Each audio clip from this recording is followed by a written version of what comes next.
মাছ, তুমি কি রান্না করেছো গো? আজকে আজকে দারুণ একটা রান্না হয়েছে, আমার খুব প্রিয় একটা মাছ। দেখবি? চল, দেখবো। তোকেও দেখাই আর আমার বন্ধুদেরকেও দেখাই। তো চলো কি রান্না করেছি একটু দেখিয়ে দিই।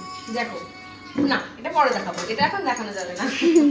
আচ্ছা, ফার্স্টে দেখাচ্ছি। দেখো, হয়েছে ভাত, যেটা ছাড়া তো প্রত্যেকটা রান্নাই অসম্পূর্ণ। তো তারপরে দেখো, তারপরে হয়েছে কুমড়ো ভাজা। ঠিক আছে, এই দুটো কুমড়ো একটু এক পাশটা মানে একটু বেশি ভাজা হয়ে গেছে, হয়েছে কুমড়ো ভাজা। আর এখানে হয়েছে লাউ দিয়ে ডাল, লাউ দিয়ে ধনেপাতা দিয়ে ডাল হয়েছে একদম ঘন করে। ঠিক আছে, এই লাউ দিয়ে ডালটা মা করেছে।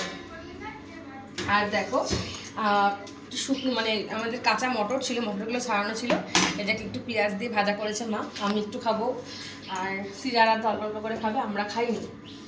আর এদিকে দেখো আমার ফেভারিট মাছ, যেটা হচ্ছে পমফ্রেট মাছ। ঠিক আছে, পমফ্রেট মাছের ঝাল হয়েছে, একদম মাখা মাখা করে ঝাল হয়েছে, যেটা হচ্ছে গিয়ে এটাও মা রান্না করেছে। ঠিক আছে, আমার ফেভারিট একটা মাছ। তো চলো, আমি তো খেয়ে নিই, এখন খেতে বসবো। অমনিমা জানো, তোমার মাছটা না দেখতে খুব ইয়াম্মি লাগছে। ইয়াম্মি লাগছে।